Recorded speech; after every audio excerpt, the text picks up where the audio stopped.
What's up? My name is Rolando Pari Ayesu, and in today's episode of Tech Talk, let's talk about Vectorizer.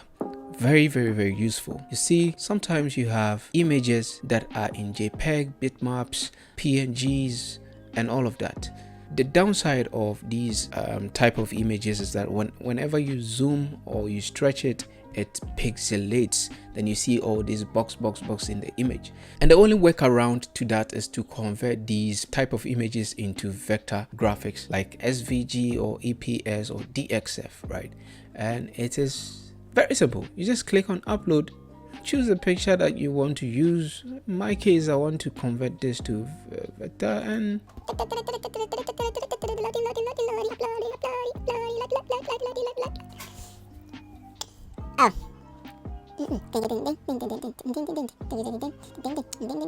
there you have it.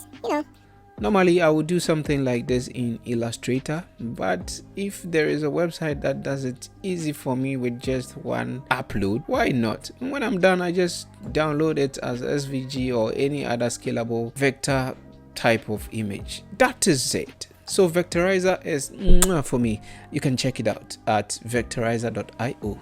My name is Rolando Pari Ayesu, and in signing out, you know already what I will say. Please like the video, subscribe, and share. And if you like, leave a comment. Maybe very good, nice, thank you, something. Say something in the comment section. It's very lonely over there. Bye for now.